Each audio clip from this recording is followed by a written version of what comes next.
Uma jovem indígena de apenas 17 anos caminhava pela trilha empoeirada que levava ao rio, carregando sua filha de poucos meses nos braços.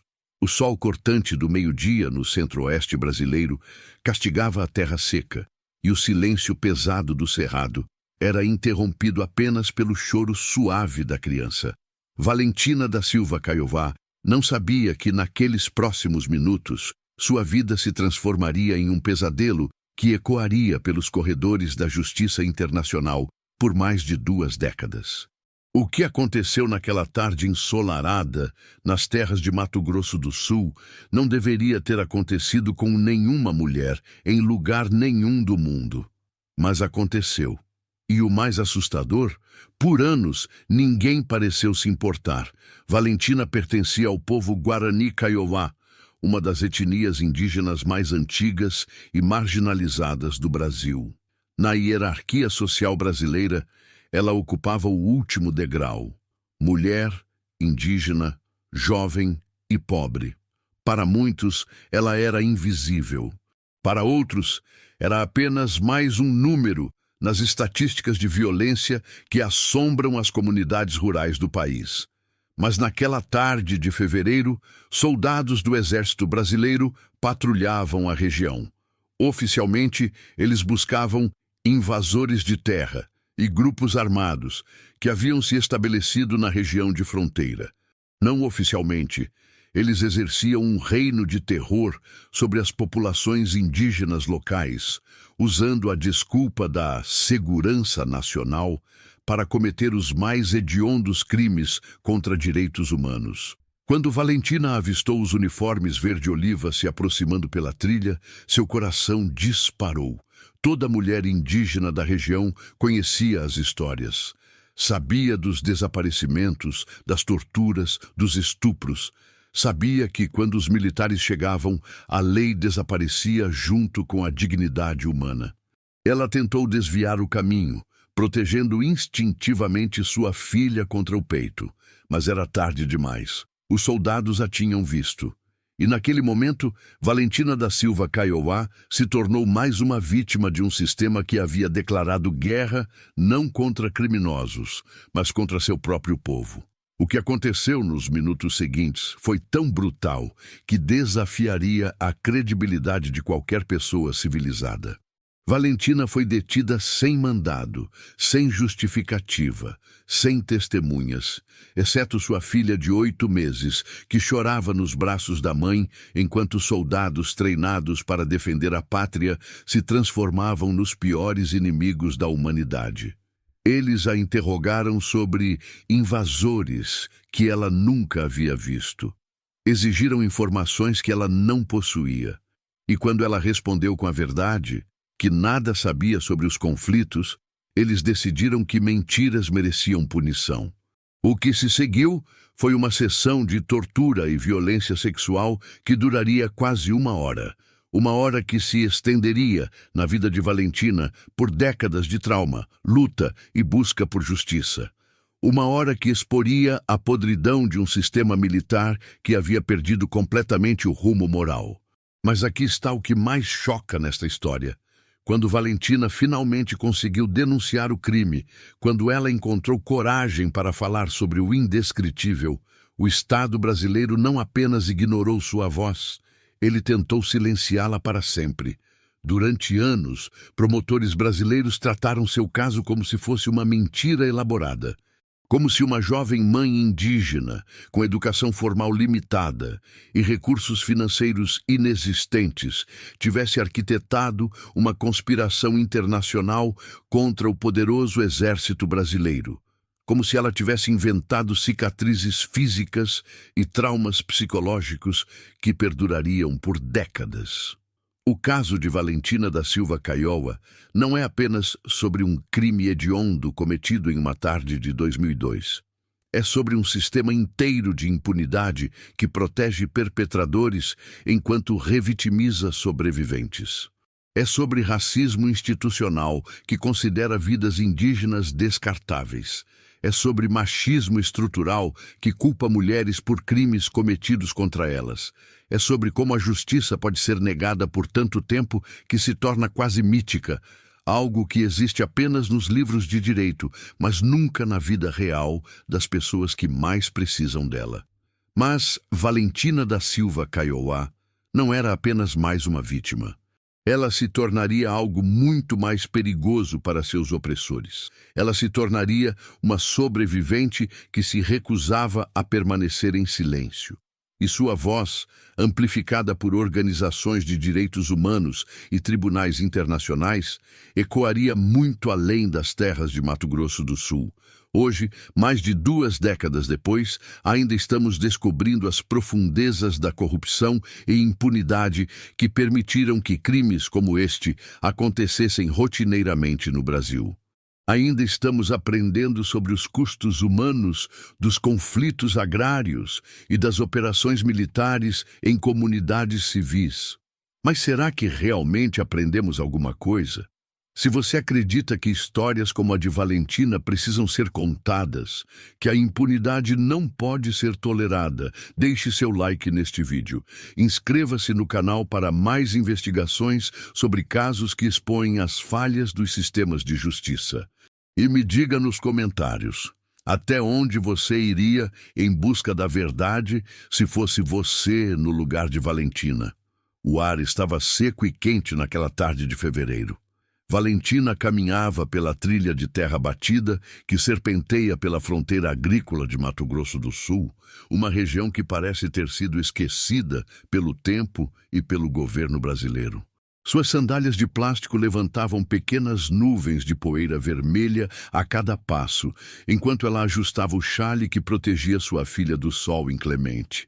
Jaguapiru era, e ainda é, o tipo de lugar que não aparece em mapas turísticos. Uma comunidade indígena Guarani Kaiowá, perdida entre plantações de soja, onde as casas de pau a pique se misturam com a paisagem como se fossem parte natural da terra. Não há asfalto, não há sinalização, não há presença do Estado, exceto quando essa presença chega na forma de soldados armados. O rio ficava a alguns quilômetros trilha abaixo, e Valentina fazia esse percurso regularmente. Era lá que as mulheres da comunidade lavavam roupas, buscavam água limpa e aproveitavam os poucos minutos de respiro de suas vidas árduas.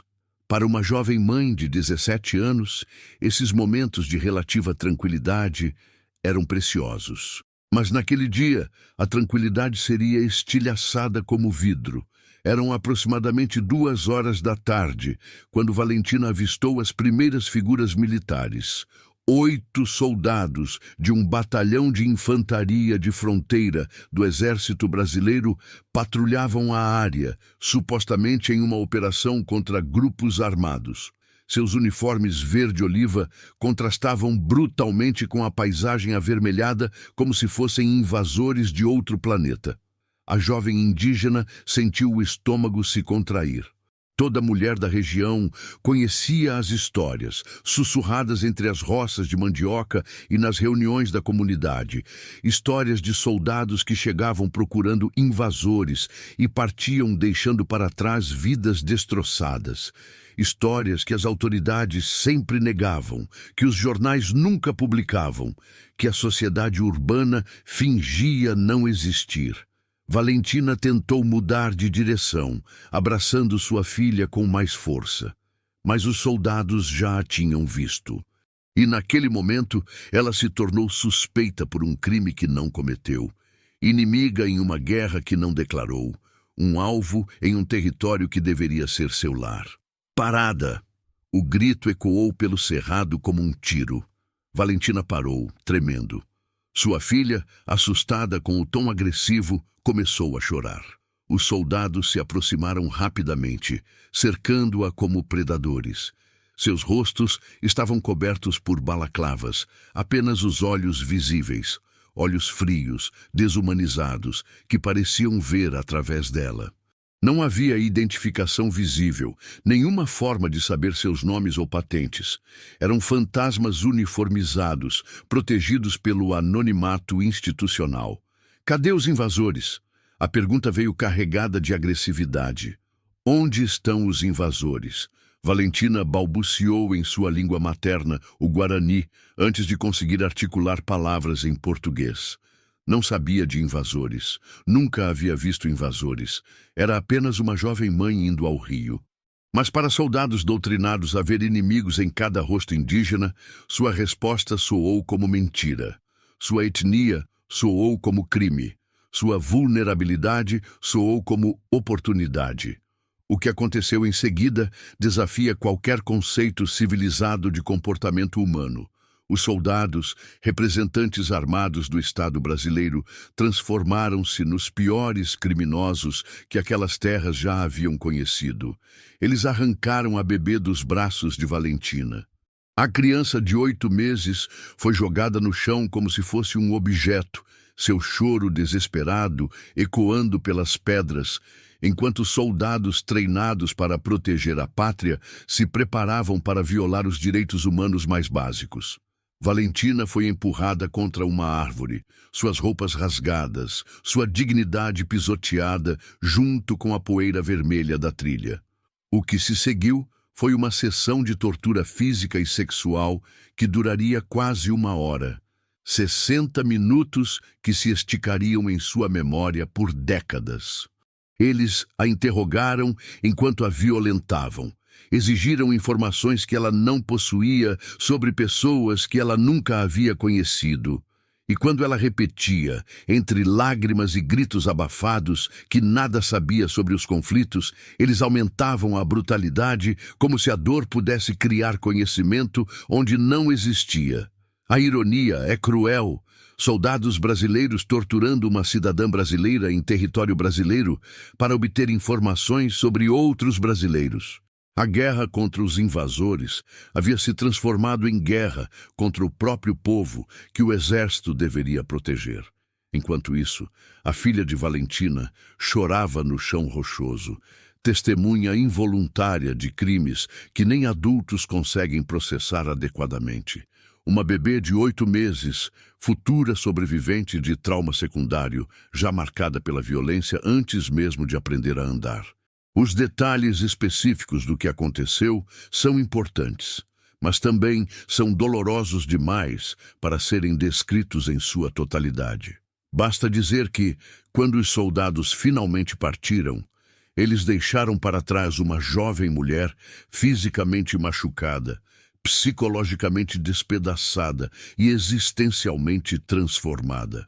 Valentina ficou ali por horas, incapaz de se mover, abraçada à sua filha que havia finalmente parado de chorar por exaustão.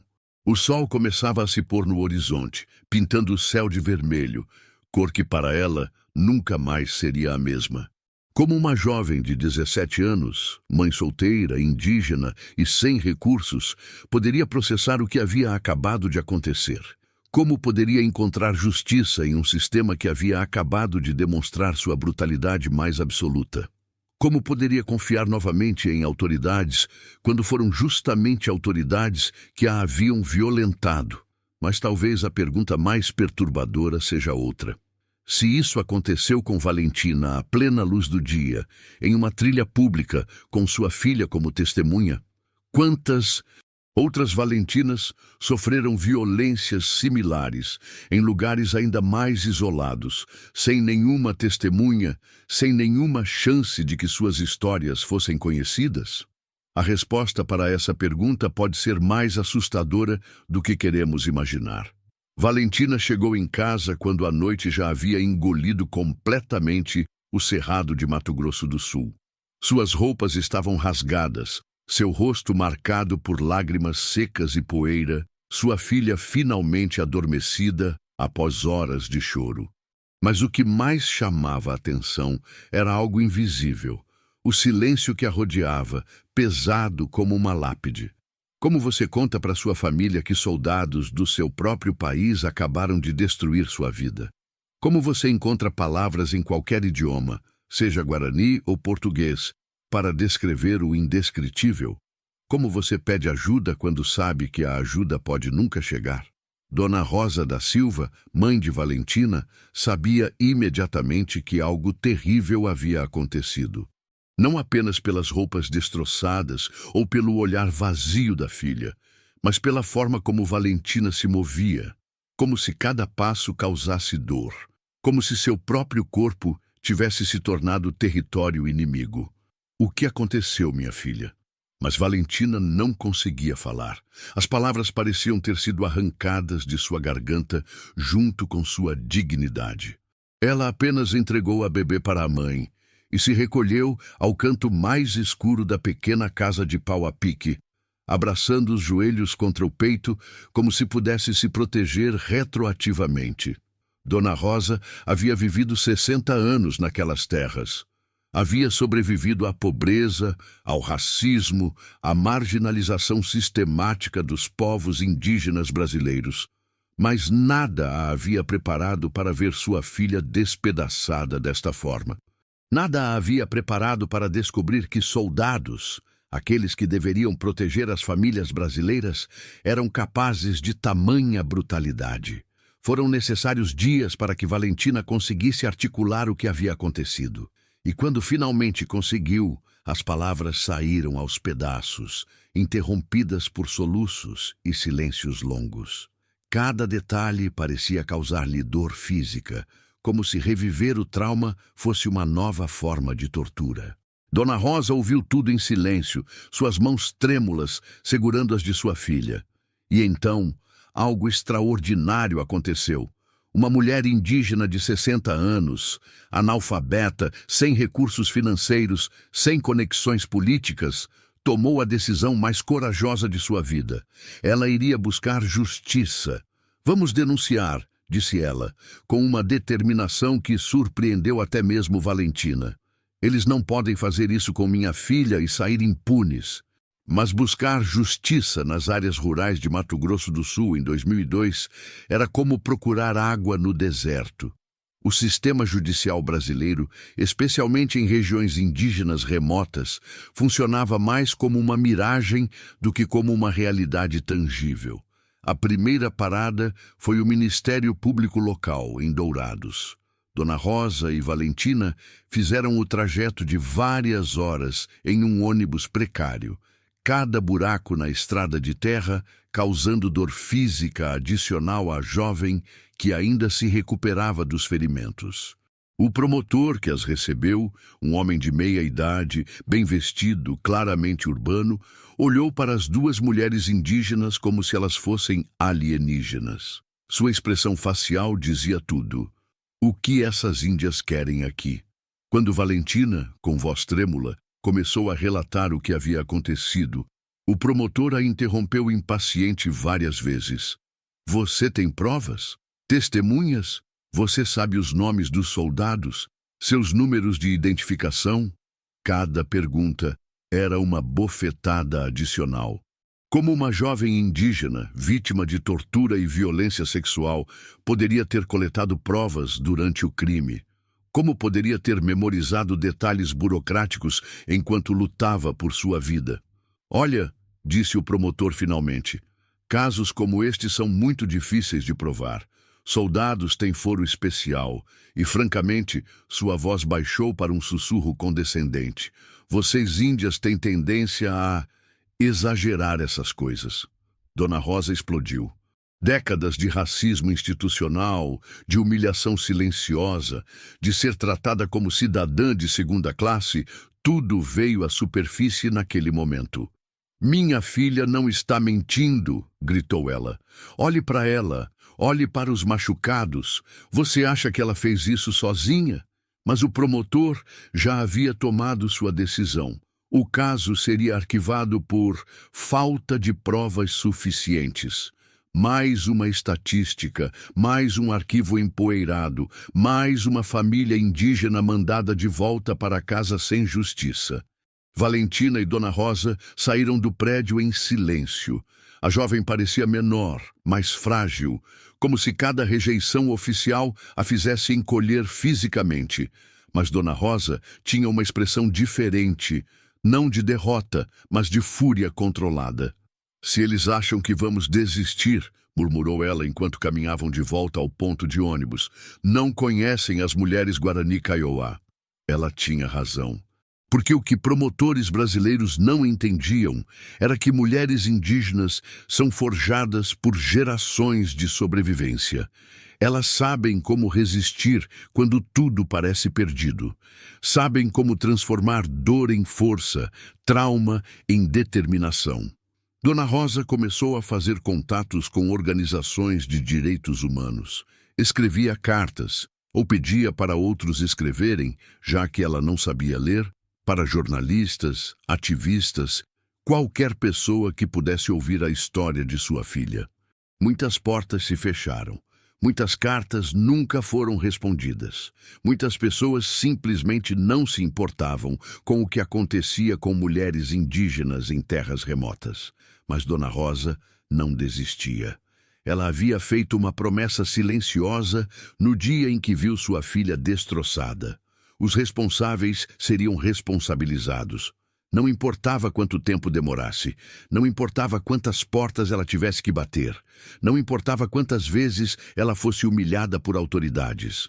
Valentina, por sua vez, lutava batalhas internas.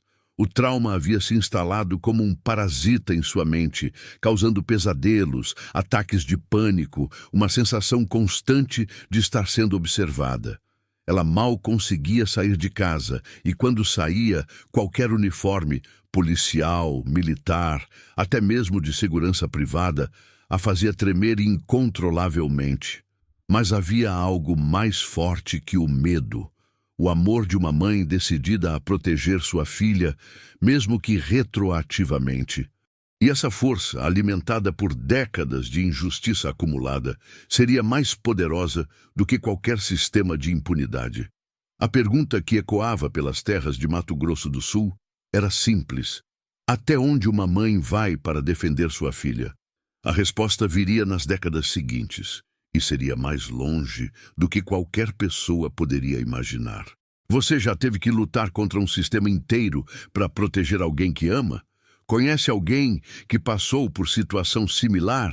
Compartilhe nos comentários sua opinião sobre a coragem dessas mulheres. Jaguapiru nunca foi a mesma depois daquela tarde de fevereiro. A notícia do que havia acontecido com Valentina se espalhou pelas casas de pau a pique como fogo em capim seco, mas de uma forma estranha, sussurrada, como se falar muito alto pudesse atrair mais soldados para a comunidade. As terras de Mato Grosso do Sul guardam segredos há séculos, segredos enterrados sob gerações de opressão, violência e silêncio forçado. E agora, mais um segredo se somava à coleção macabra. Todos sabiam o que havia acontecido com a filha de Dona Rosa, mas ninguém ousava falar abertamente sobre isso. A comunidade Guarani Kaiowá de Jaguapiru tinha aproximadamente 200 habitantes em 2002. Famílias que se conheciam há gerações, que compartilhavam não apenas laços sanguíneos, mas também traumas coletivos. Eram pessoas acostumadas a sobreviver na marginalidade, invisíveis para o resto do Brasil, exceto quando alguma operação militar decidia lembrá-los de que eram considerados cidadãos de segunda classe. Mas o caso de Valentina dividiu a comunidade de formas que ninguém esperava. Havia aqueles que apoiavam abertamente Dona Rosa e sua busca por justiça. Mulheres que reconheciam na história de Valentina ecos de suas próprias experiências, não necessariamente tão brutais, mas igualmente humilhantes. Homens que se envergonhavam de não conseguir proteger suas filhas, esposas, irmãs do próprio exército de seu país. Dona Esperança, parteira da comunidade e uma das anciãs mais respeitadas, foi uma das primeiras a se posicionar publicamente. O que fizeram com Valentina é o que fazem com todas nós há anos, disse ela durante uma assembleia comunitária. A diferença é que agora alguém teve coragem de falar. Suas palavras revelaram uma verdade perturbadora. O caso de Valentina não era isolado. Era apenas o mais visível em uma série de abusos que vinham acontecendo sistematicamente contra mulheres indígenas na região. Maria da Silva, de 34 anos, se levantou timidamente durante a mesma reunião. Soldados me pararam 3 vezes no caminho para a cidade, confessou, Sempre fazem perguntas estranhas, sempre tocam onde não deveriam tocar, mas eu nunca disse nada porque quem acreditaria? Ana Lopes, mais jovem, apenas 19 anos, começou a chorar quando foi sua vez de falar. Eles disseram que se eu contasse para alguém, voltariam para buscar minha irmã menor. O silêncio que se seguiu foi ensurdecedor. Gradualmente, uma realidade aterrorizante emergiu. O batalhão de infantaria não estava apenas combatendo invasores imaginários em Mato Grosso do Sul. Estava conduzindo uma campanha sistemática de terror contra a população civil, usando violência sexual como arma de guerra contra comunidades inteiras. Mas nem todos na comunidade reagiram com solidariedade. Havia também aqueles que preferiam o silêncio, que acreditavam que mexer com soldados só traria mais problemas para todos. Seu Aurélio, um dos homens mais velhos da comunidade, expressou essa visão durante uma conversa tensa na única venda local. "Essas mulheres vão trazer desgraça para todos nós", murmurou ele. "Soldados podem voltar, podem fechar nossas estradas, podem tornar nossa vida ainda mais difícil." Era o medo falando, mas também algo mais complexo. Décadas de opressão haviam ensinado muitos indígenas que resistir abertamente era perigoso demais. Melhor baixar a cabeça, aceitar a injustiça, sobreviver mais um dia. Era uma lógica cruel, mas compreensível quando se vive constantemente sob ameaça. A tensão na comunidade se intensificou quando boatos começaram a circular. Alguém havia visto soldados perguntando sobre Valentina na cidade vizinha. Alguém ouviu que militares estavam planejando uma operação especial na região. Alguém sussurrou que informantes estavam relatando sobre quem apoiava a família Silva. O medo se instalou como uma névoa tóxica sobre Jaguapiru. Crianças pararam de brincar nas trilhas. Mulheres evitavam sair sozinhas. Homens conversavam em grupos menores, sempre olhando por cima do ombro. Mas talvez o aspecto mais perturbador da reação comunitária fosse a forma como alguns vizinhos começaram a questionar a própria Valentina. Sussurros maliciosos circulavam. Por que ela estava sozinha na trilha? Por que não gritou mais alto? Por que não correu mais rápido? Era a culpabilização da vítima em sua forma mais cruel. Uma comunidade traumatizada, canalizando sua raiva e medo, não contra os perpetradores, mas contra uma das suas próprias filhas. Valentina sentia os olhares, sentia as conversas que paravam quando ela passava.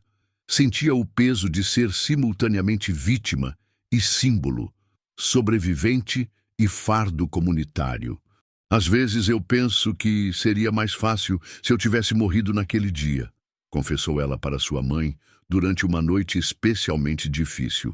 "Pelo menos mortos não incomodam ninguém." Dona Rosa segurou as mãos da filha com força. "Não diga isso nunca mais. Você está viva por um motivo. Sua voz está aqui por um motivo." Mas qual era esse motivo? Em uma comunidade dividida, em um sistema que negava justiça, em um país que fingia que crimes como este não aconteciam, qual era o propósito de sobreviver e falar? A resposta viria de uma fonte inesperada. Outras comunidades indígenas começaram a entrar em contato. Primeiro, foram mensagens através de conhecidos mútuos. Depois, visitas discretas. Mulheres de outras terras, outros estados, outras etnias, todas trazendo a mesma mensagem terrível.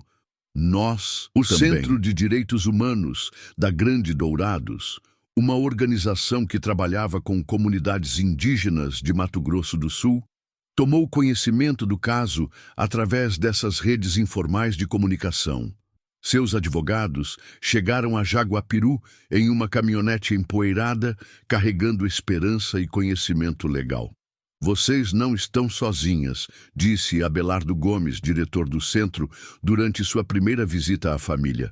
"E este caso pode ser o catalisador para expor toda a podridão do sistema." Mas para que isso acontecesse, a comunidade teria que escolher um lado. Teria que decidir se continuaria protegendo segredos ou se finalmente encontraria coragem para expor a verdade.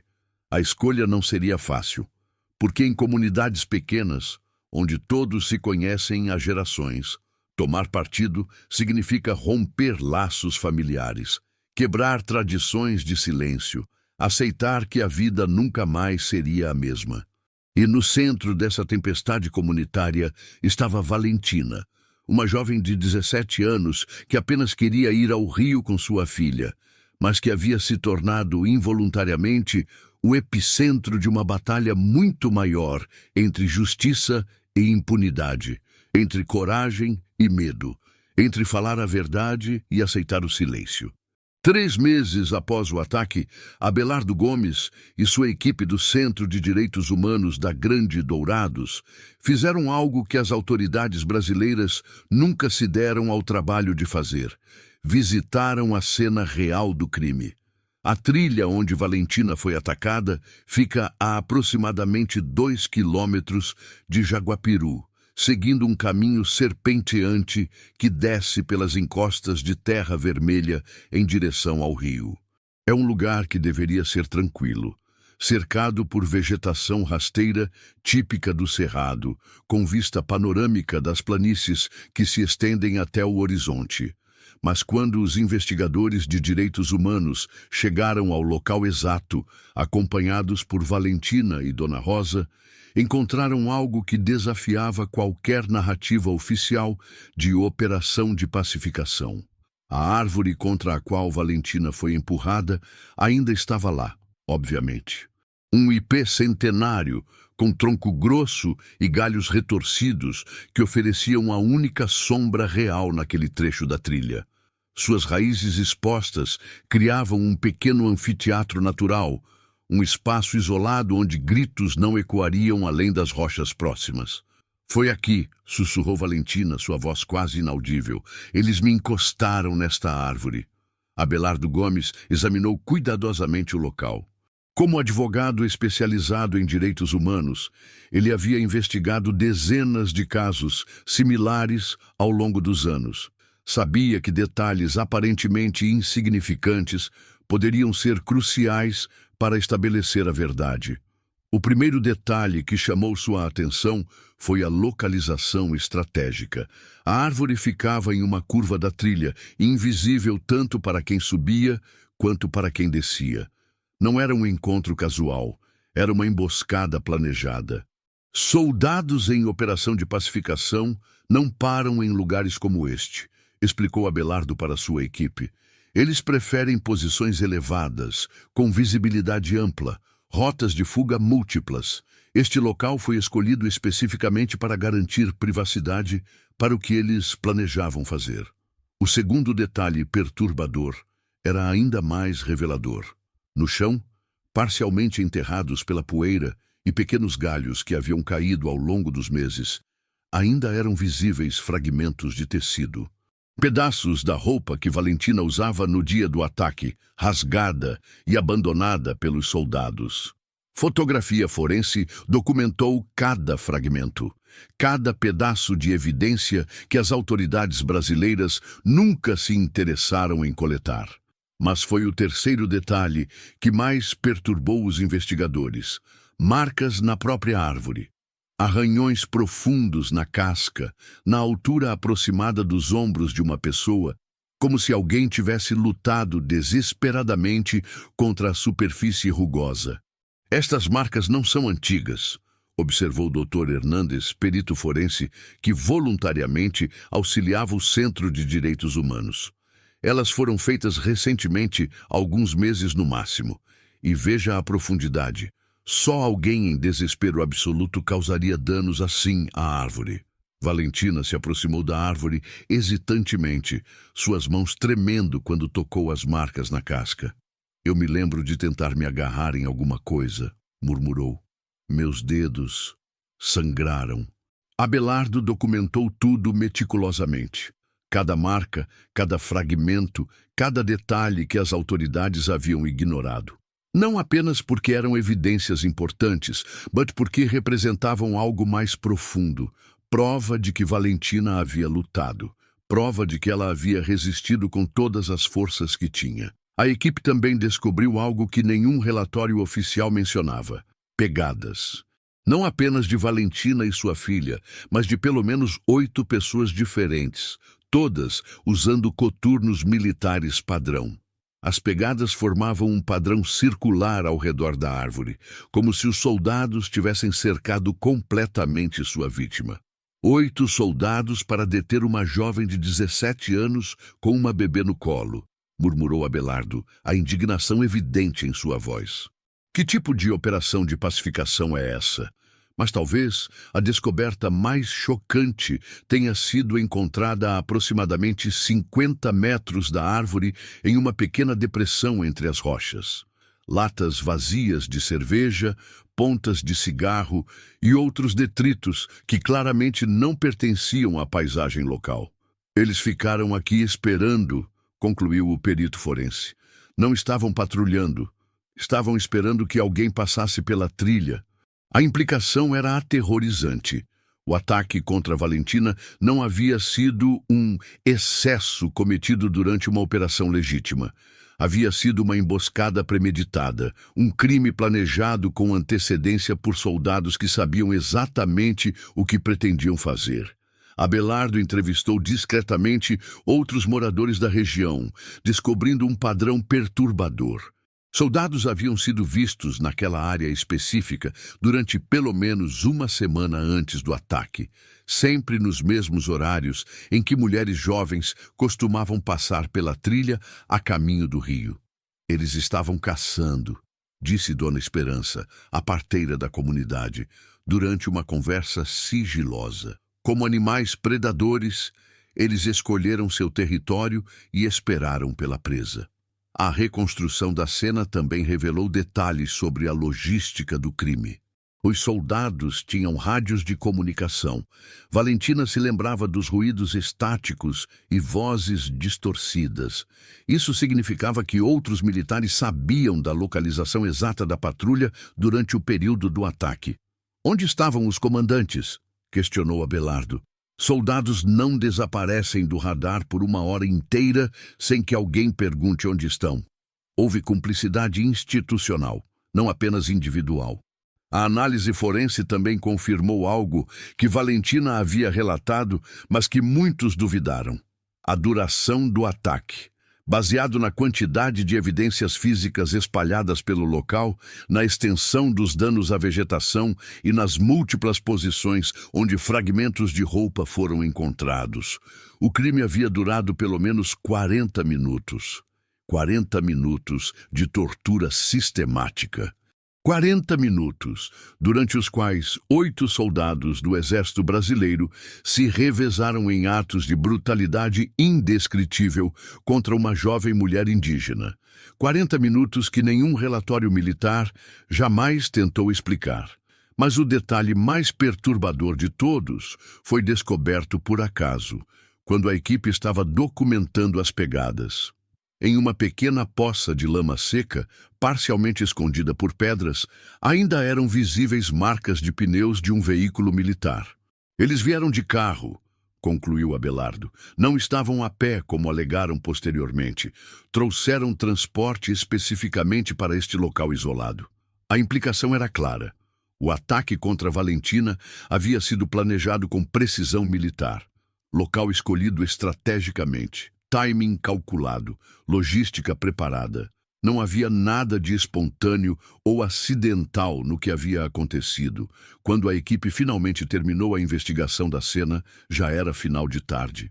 O sol se punha no horizonte, criando as mesmas sombras longas que Valentina havia visto meses antes, quando tudo em sua vida mudou para sempre.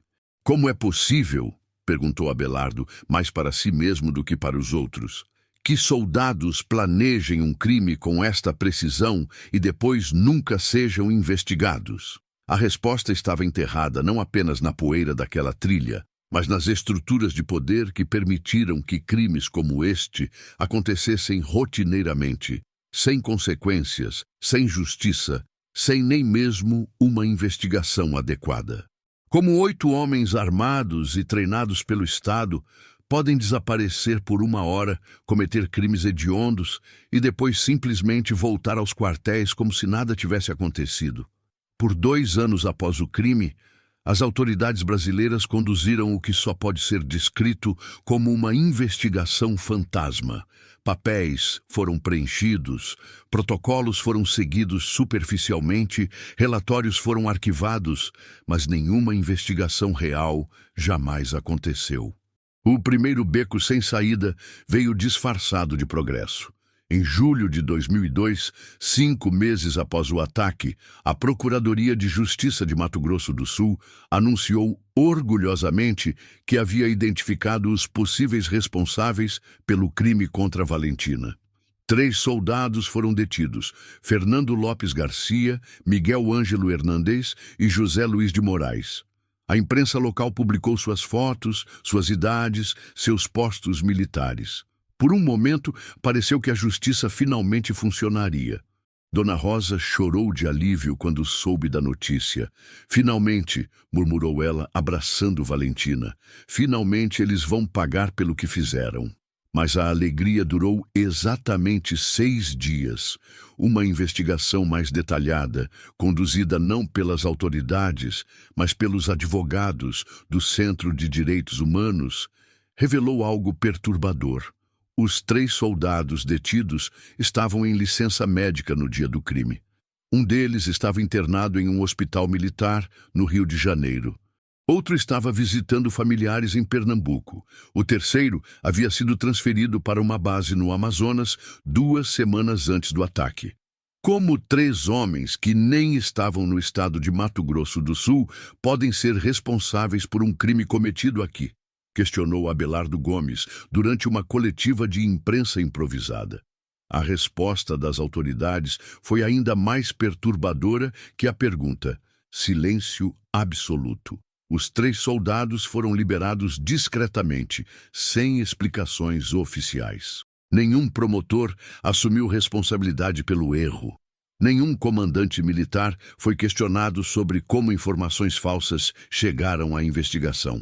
O caso simplesmente voltou ao status de sem suspeitos identificados. Valentina recebeu a notícia como um soco no estômago.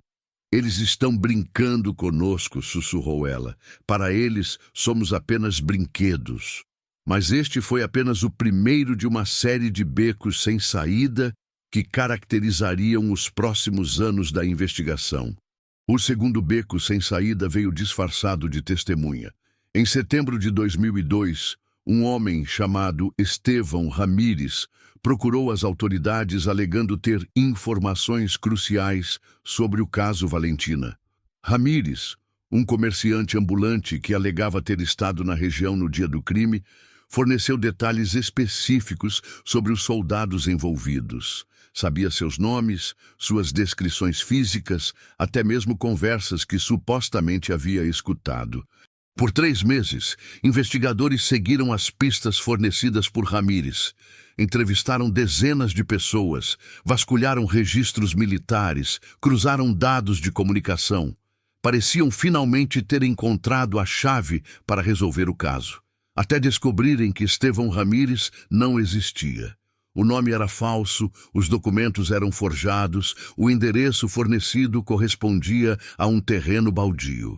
Alguém havia criado uma identidade completamente fictícia para desviar a investigação por um caminho que não levava a lugar algum. Isso não foi coincidência, concluiu Abelardo.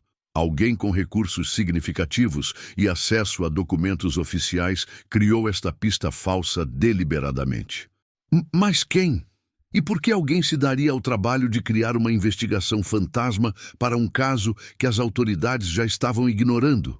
A resposta sugeria algo ainda mais sinistro. Havia pessoas poderosas interessadas não apenas em arquivar o caso, mas em garantir que ele nunca fosse resolvido. Pessoas que tinham recursos para criar identidades falsas, subornar funcionários, manipular evidências. O terceiro beco sem saída foi o mais cruel de todos, porque veio disfarçado de esperança. Em janeiro de 2003, quase um ano após o crime, a família recebeu uma ligação anônima. Uma voz masculina, falando português com sotaque urbano, alegava ser um militar arrependido, com informações sobre os verdadeiros culpados. Encontrem-me na Catedral de Dourados na quinta-feira, às 6 da tarde, disse a voz. Tragam apenas a mãe da vítima, eu direi tudo. Dona Rosa hesitou. Poderia ser uma armadilha, poderia ser perigoso, mas também poderia ser a única chance de finalmente descobrir a verdade sobre o que havia acontecido com sua filha. Na quinta-feira, ela chegou à velha Catedral de Dourados pontualmente às 6. O edifício estava quase vazio, apenas algumas senhoras rezando o terço e um padre idoso organizando papéis no altar. Ela esperou. 6h15, 6h30, 7 horas. Ninguém apareceu. Quando ela finalmente desistiu e saiu da igreja, encontrou um envelope debaixo do para-brisa de seu ônibus. Dentro, uma nota escrita à mão. Pare de procurar pela verdade. Algumas portas é melhor deixar fechadas. Dona Rosa guardou a nota, mas nunca mais falou sobre ela publicamente. Anos depois, ela confessaria para Abelardo que aquela havia sido a noite mais assustadora de sua vida. Não pelo conteúdo da ameaça, mas pela certeza de que alguém estava observando cada movimento da família. Eles sabiam onde eu estava, ela diria posteriormente. Sabiam que ônibus eu pegaria, que horário eu sairia. Estavam nos vigiando o tempo todo. O quarto e mais frustrante beco sem saída veio através do próprio sistema de justiça militar. Em março de 2003, após pressão de organizações de direitos humanos, o Exército Brasileiro anunciou que conduziria sua própria investigação interna sobre o caso. Por 6 meses, oficiais militares entrevistaram soldados, revisaram registros de patrulhamento, analisaram comunicações da época. A família foi convocada múltiplas vezes para prestar esclarecimentos adicionais. Valentina teve que reviver seu trauma dezenas de vezes, respondendo as mesmas perguntas para diferentes oficiais. Cada sessão a deixava emocionalmente destroçada, mas ela persistia na esperança de que a verdade finalmente emergisse. O relatório final da investigação militar tinha 847 páginas. Sua conclusão cabia em um parágrafo. Após análise exaustiva de todas as evidências disponíveis, não foi possível identificar soldados do Exército Nacional envolvidos no alegado incidente. Alegado incidente. Como se o trauma de Valentina, as evidências físicas, os testemunhos da comunidade fossem apenas alegações sem fundamento. O relatório foi classificado como confidencial e nunca foi disponibilizado publicamente. Mas vazamentos posteriores revelariam que a investigação exaustiva havia consistido principalmente em perguntar para soldados se eles haviam cometido o crime e aceitar negativas como evidência conclusiva de inocência. Em setembro de 2004, 2 anos e meio após o ataque, o Ministério Público de Mato Grosso do Sul arquivou oficialmente o caso por falta de evidências suficientes para processar qualquer indivíduo. Arquivado, encerrado, esquecido. Pelo menos, era isso que as autoridades esperavam. Mas Dona Rosa havia aprendido algo importante durante esses anos de investigações fantasmas e becos sem saída. Quando o sistema de justiça de um país falha completamente, existem outras instâncias, outras cortes, outras possibilidades. Se a justiça brasileira não funciona, ela disse para Abelardo durante uma reunião em dezembro de 2004, então vamos procurar justiça em outro lugar. Abelardo sorriu pela primeira vez em meses. Ele sabia exatamente para onde ela queria ir, a Comissão Interamericana de Direitos Humanos. Mas levar um caso para instâncias internacionais exigiria recursos, tempo e uma determinação ainda maior do que já haviam demonstrado. Exigiria transformar uma tragédia familiar em um caso legal complexo, navegar burocracias internacionais, enfrentar o poder do Estado brasileiro em arena global. Seria a aposta mais arriscada de suas vidas. Mas depois de 2 anos de pistas falsas e becos sem saída, era a única aposta que restava. Abelardo Gomes não deveria ter se envolvido tanto. Como diretor do Centro de Direitos Humanos da Grande Dourados, ele lidava com dezenas de casos similares todos os anos. Violações de direitos humanos em comunidades indígenas eram, infelizmente, rotina em sua linha de trabalho. Mas havia algo no caso de Valentina que o perseguia. Talvez fosse a idade dela, apenas 17 anos quando foi atacada. Talvez fosse a brutalidade sistemática do crime. Ou talvez fosse a forma como o sistema de justiça não apenas falhou, mas pareceu ativamente trabalhar para encobrir a verdade. Abelardo havia nascido em Dourados, em 1962.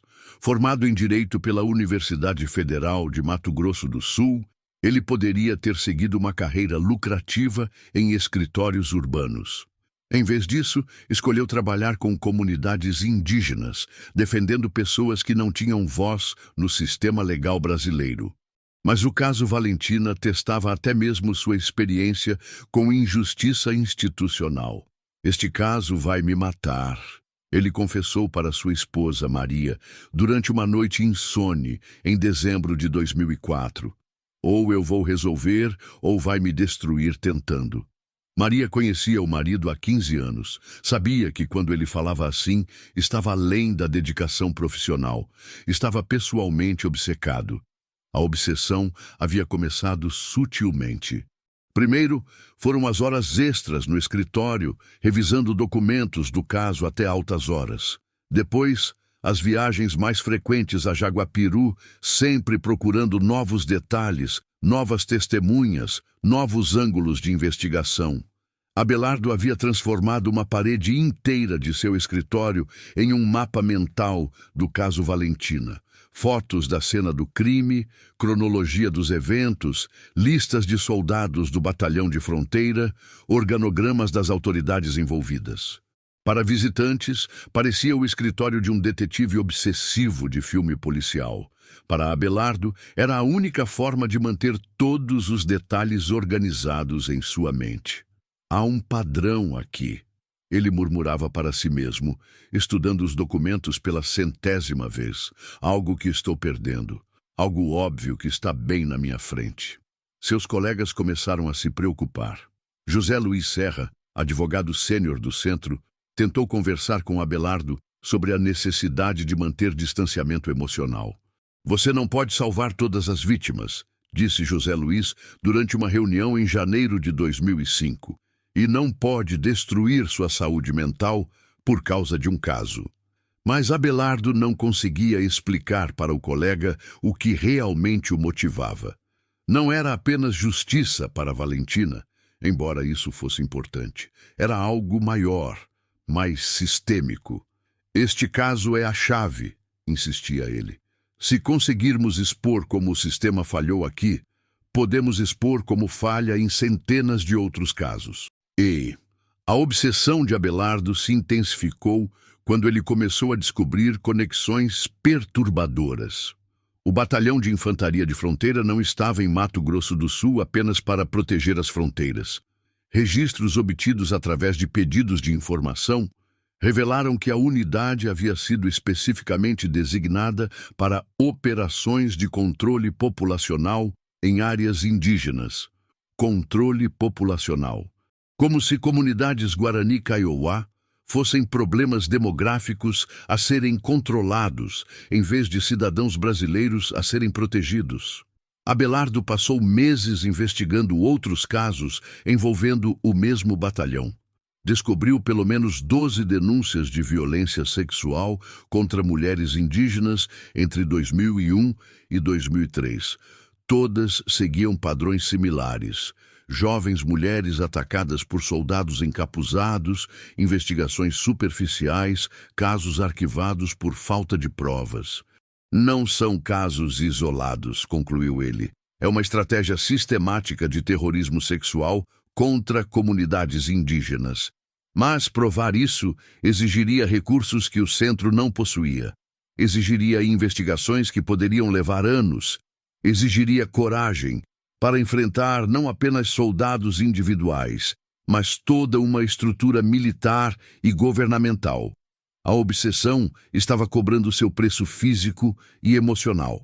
Abelardo perdeu 15 quilos nos primeiros 6 meses de 2005. Desenvolveu insônia crônica, acordando todas as noites às 3 da manhã, com a mente girando em torno de detalhes do caso. Começou a fumar novamente depois de ter parado há 5 anos. Maria tentou intervir. "Você precisa de ajuda profissional", disse ela durante uma discussão particularmente difícil. "Esta obsessão está destruindo nossa família." Era verdade. Abelardo mal via os filhos, cancelava compromissos sociais, evitava conversas que não fossem relacionadas ao trabalho. Sua vida havia se tornado uma extensão do caso Valentina, mas foi justamente nesse período de maior estresse pessoal que Abelardo teve sua primeira grande descoberta. Revisando documentos militares pela 1000ª vez, ele notou algo estranho nos registros de comunicação do batalhão. No dia do ataque contra Valentina, havia uma lacuna inexplicável nos registros de rádio entre 13h45 e 14h30. 45 minutos de silêncio total de comunicações. Exatamente o período em que Valentina foi atacada. Soldados não ficam 45 minutos sem comunicação durante patrulhamento, murmurou Abelardo, o coração acelerando. A menos que alguém tenha ordenado silêncio de rádio. A implicação era explosiva. Comandantes superiores não apenas sabiam do ataque, haviam facilitado criando um buraco negro de comunicações para dar cobertura aos soldados. Abelardo passou a próxima semana verificando e reverificando a descoberta. Consultou especialistas militares, analisou protocolos de comunicação, comparou com registros de outros dias. Não havia dúvida. O silêncio de rádio havia sido intencional e coordenado. Mas quando ele tentou obter registros mais detalhados, bateu em uma parede de negativas oficiais, informações classificadas por segurança nacional, documentos protegidos por sigilo militar, acesso negado por ordem judicial. Cada porta fechada apenas intensificava sua obsessão. Se não havia nada a esconder, por que tantas informações eram classificadas? Se soldados não haviam cometido crimes, por que registros de comunicação eram secretos? Eles estão protegendo alguém, concluiu Abelardo. Alguém importante o suficiente para justificar este nível de encobrimento. Foi então que ele tomou a decisão que mudaria não apenas o caso Valentina, mas sua própria vida. Levar o caso para a Comissão Interamericana de Direitos Humanos. Era uma aposta arriscada. Casos internacionais exigiam anos de preparação, recursos significativos e expertise legal altamente especializada. Abelardo não tinha nenhuma dessas coisas em abundância, mas tinha algo mais valioso: obsessão absoluta com a verdade.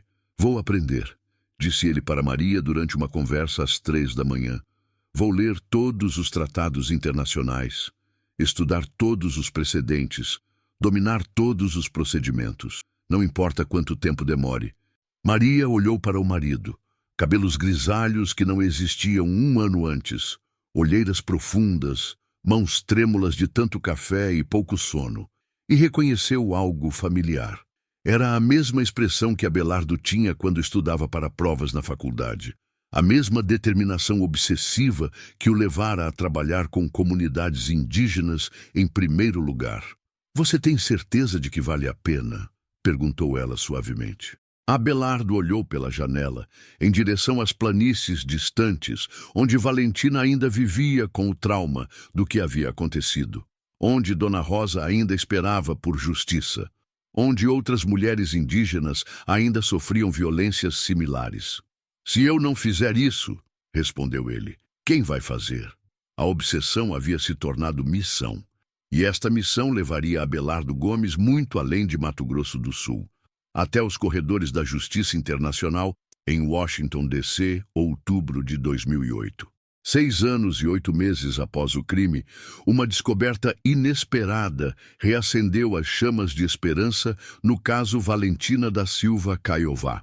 Doutora Helena Martins, especialista em trauma psicológico da Universidade de São Paulo, USP, havia desenvolvido uma nova metodologia para documentar sequelas de violência sexual em comunidades indígenas.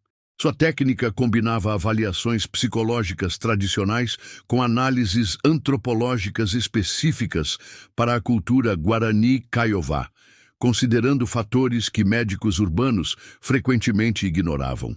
Abelardo Gomes havia lido sobre o trabalho da doutora Martins em uma revista acadêmica obscura. Depois de meses de correspondência, ele conseguiu convencê-la a viajar para Mato Grosso do Sul e examinar Valentina. Casos como este são complicados, explicou a doutora Martins durante sua primeira visita a Jaguapiru. Trauma em comunidades indígenas se manifesta de formas que a psicologia tradicional não reconhece. Precisamos de ferramentas mais sofisticadas. O que ela descobriu durante 3 dias de avaliação intensiva foi revolucionário para o caso. Primeiro, a doutora Martins identificou padrões de trauma que eram consistentes apenas com tortura sistemática, não com um ataque espontâneo. Os sintomas de Valentina indicam exposição prolongada a múltiplas formas de violência coordenada, explicou ela. Isso não acontece durante um crime improvisado. Requer planejamento e execução metodológica. Segundo, ela descobriu que Valentina havia desenvolvido um tipo específico de transtorno de estresse pós-traumático, que médicos anteriores não haviam diagnosticado corretamente. Ela tem flashbacks não apenas visuais, mas olfativos e táteis, observou a especialista. Pode identificar o cheiro específico de sabão militar usado pelos soldados, reage fisicamente ao toque de tecidos similares aos uniformes. Estes são indicadores de memória traumática extremamente detalhada.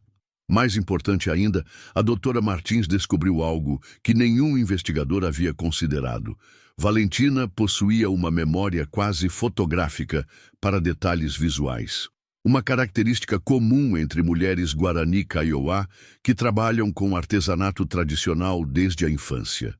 Ela pode desenhar com precisão milimétrica os distintivos que viu nos uniformes, revelou a psicóloga. Pode reproduzir cicatrizes específicas que observou nos braços dos soldados. Pode descrever detalhes de equipamentos militares que apenas alguém com treinamento especializado conheceria. Esta descoberta foi um divisor de águas. Pela primeira vez em 6 anos, o caso tinha evidências científicas sólidas que poderiam identificar os perpetradores. Mas foi a segunda descoberta da doutora Martins que realmente revolucionou a investigação. Durante as sessões de terapia, usando técnicas de recuperação de memória assistida, Valentina lembrou de algo crucial: vozes. Não apenas as vozes dos soldados que a atacaram, mas vozes de outros militares falando através dos rádios. Um dos soldados recebeu uma chamada durante o ataque, recordou Valentina, durante uma sessão particularmente intensa. Ele respondeu, "Sim, meu coronel", para alguém no rádio. E depois disse, "Tudo sob controle por aqui." "Sim, meu coronel, tudo sob controle por aqui." A implicação era explosiva.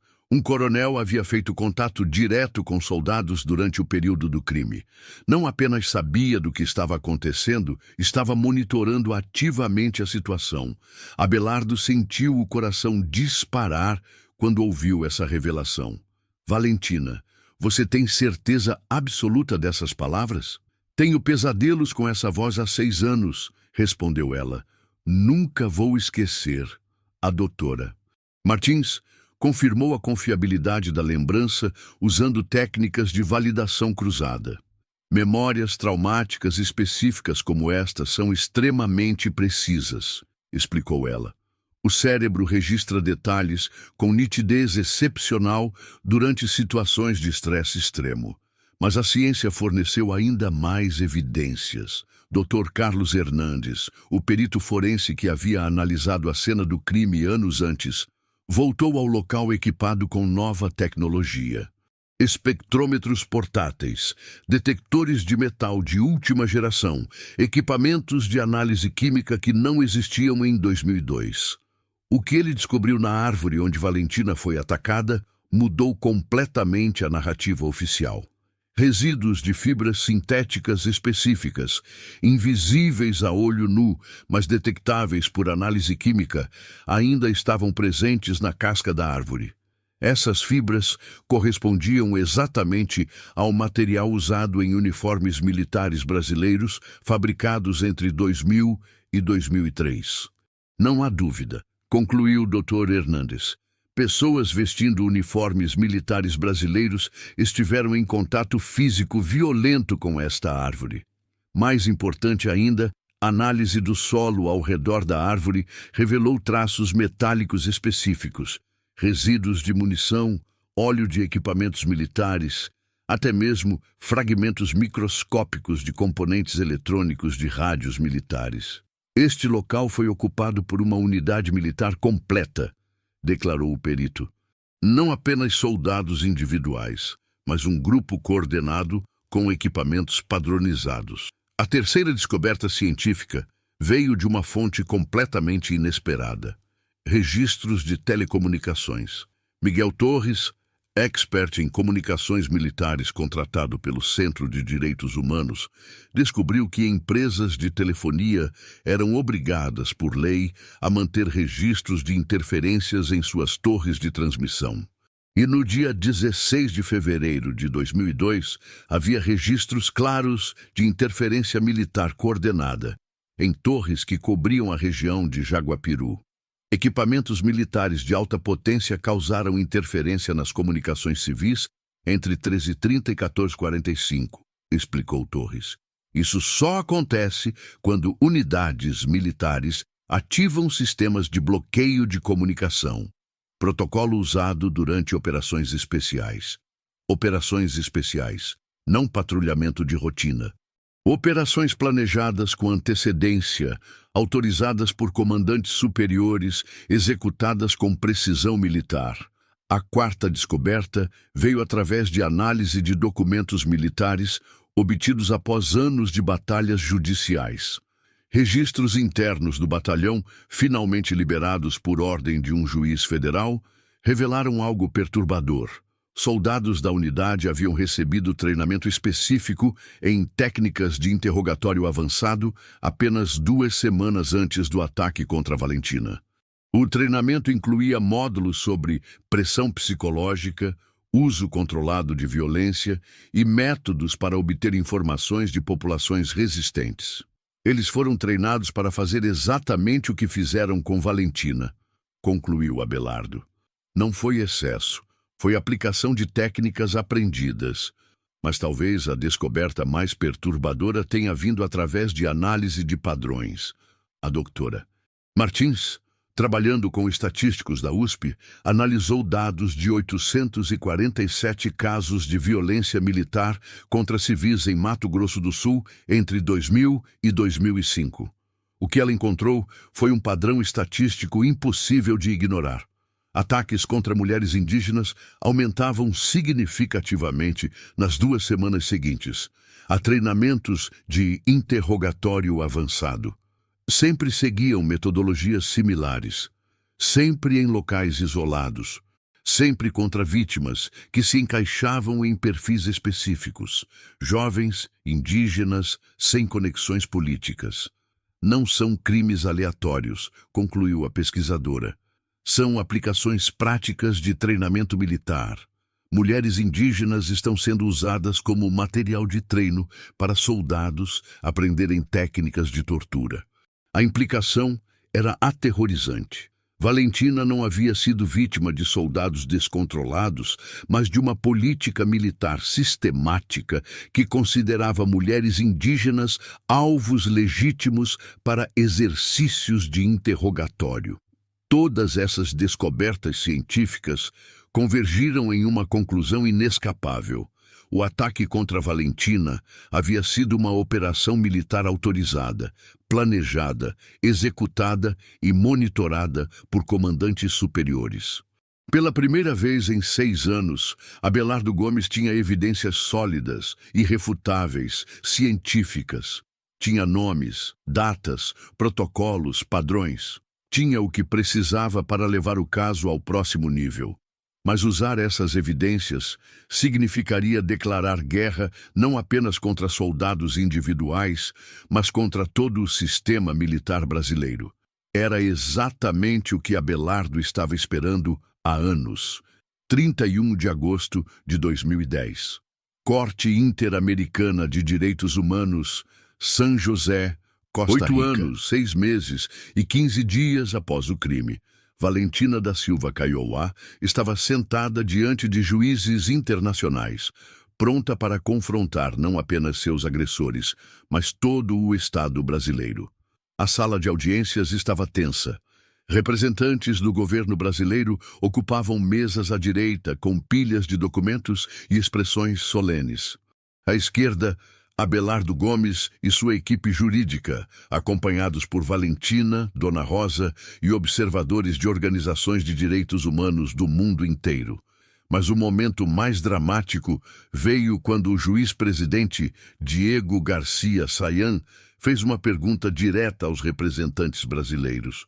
O Estado reconhece sua responsabilidade pelos fatos alegados no presente caso? Silêncio absoluto na sala. Durante 8 anos, o Brasil havia negado tudo. Havia alegado que Valentina mentiu, que evidências foram fabricadas, que organizações de direitos humanos tinham agendas políticas, que o exército brasileiro jamais cometeria tais atrocidades. Agora, diante de evidências científicas irrefutáveis e sob escrutínio internacional, a verdade finalmente emergiu. O Estado brasileiro, disse o representante oficial com voz hesitante, reconhece sua responsabilidade internacional pelos fatos violatórios dos direitos humanos em prejuízo da senhora Valentina da Silva Kaiowá. Valentina começou a chorar silenciosamente. Dona Rosa segurou sua mão com força. Abelardo Gomes fechou os olhos, sentindo o peso de 8 anos de luta finalmente se transformar em vindicação. Mas o reconhecimento oficial foi apenas o começo. Durante os 3 dias de audiências que se seguiram, a Corte Interamericana expôs sistematicamente a verdade que o Estado brasileiro havia tentado ocultar por quase uma década.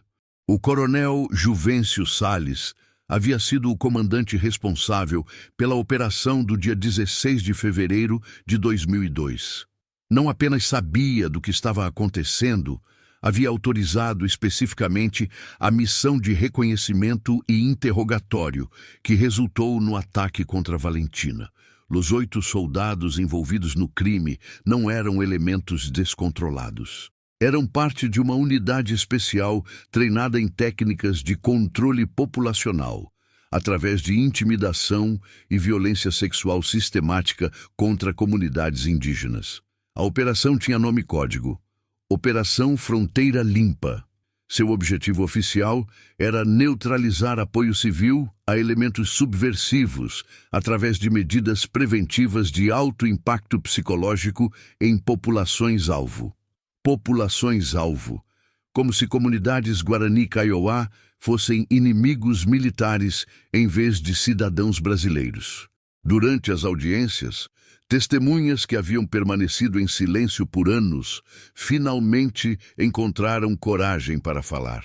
Maria Lopes, hoje com 28 anos, testemunhou que soldados da mesma unidade a haviam atacado sexualmente 3 semanas antes do caso Valentina. Ana Hernandes relatou experiência similar 2 meses após. Carmen Flores descreveu o ataque que sofreu em janeiro de 2002. Éramos todas jovens, todas indígenas, todas consideradas descartáveis pelo sistema, disse Maria durante seu depoimento. Eles nos escolhiam como alvos porque sabiam que ninguém acreditaria em nossas palavras contra uniformes militares. O padrão era inegável. Entre janeiro e junho de 2002, pelo menos 17 mulheres Guarani Kaiowá foram atacadas sexualmente por soldados do Batalhão de Fronteira, todas em locais isolados, todas seguindo metodologias idênticas, todas por soldados que nunca foram investigados adequadamente. A Corte também expôs a rede de encobrimento que permitiu que esses crimes continuassem impunes por anos. O general Roberto Aguiar, comandante da Brigada de Infantaria de Fronteira, não apenas sabia das missões especiais, havia pessoalmente aprovado os protocolos de interrogatório avançado usados contra civis indígenas. O promotor militar, capitão José Ramírez, havia deliberadamente sabotado investigações, criando pistas falsas, intimidando testemunhas e arquivando casos por falta de provas que ele próprio havia destruído. O Ministério Público de Mato Grosso do Sul havia colaborado ativamente no encobrimento, rejeitando denúncias de mulheres indígenas sem investigação adequada e tratando crimes de guerra como questões domésticas. Mas talvez a revelação mais chocante tenha sido sobre o próprio treinamento que soldados recebiam. Documentos internos do Exército, finalmente liberados por ordem da Corte, revelaram que recrutas eram explicitamente ensinados a considerar mulheres indígenas recursos de inteligência de baixo valor que podiam ser explorados com métodos não convencionais para obter informações sobre conflitos de terra. Métodos não convencionais, o eufemismo militar para tortura e violência sexual. Durante seu depoimento, o ex-sargento Miguel Rodrigues, que havia desertado do batalhão em 2003, descreveu o treinamento que recebeu. Nos diziam que índias mentiam por natureza, então precisávamos de pressão física para conseguir verdades. Nos ensinavam que violência sexual era ferramenta psicológica efetiva para quebrar resistência. A Corte descobriu ainda que o programa Fronteira Limpa não estava limitado a Mato Grosso do Sul. Operações similares aconteciam no Pará, em Roraima e outros estados com populações indígenas significativas. Milhares de mulheres podem ter sido vítimas de políticas militares sistemáticas de terror sexual. O Estado brasileiro havia transformado violência contra mulheres indígenas em política oficial de contra-insurgência. Durante o terceiro dia de audiências, a verdade mais perturbadora de todas emergiu através do depoimento do Dr. Fernando Gomes, ex-oficial de inteligência militar que havia trabalhado no Estado-Maior da Brigada de Infantaria. Operações como a que vitimou Valentina, eram aprovadas em reuniões semanais de planejamento, testemunhou ele. Comandantes discutiam abertamente sobre quebrar resistência comunitária através de ações psicológicas de alto impacto contra elementos femininos da população-alvo. Elementos femininos da população-alvo. Como se mulheres fossem peças de um tabuleiro militar, em vez de seres humanos com direitos inalienáveis.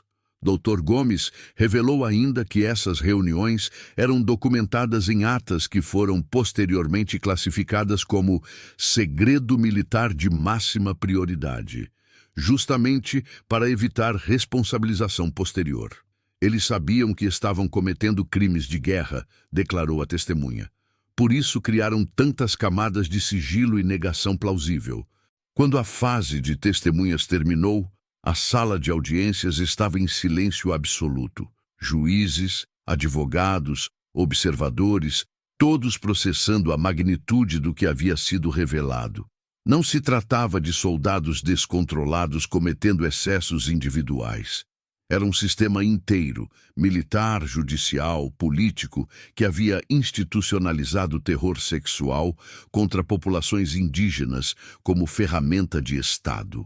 O juiz Garcia Sayan resumiu a situação durante suas observações finais. Este caso expõe não apenas violações graves aos direitos da senhora Valentina, mas um padrão sistemático de violência estatal que desafia os fundamentos básicos da civilização.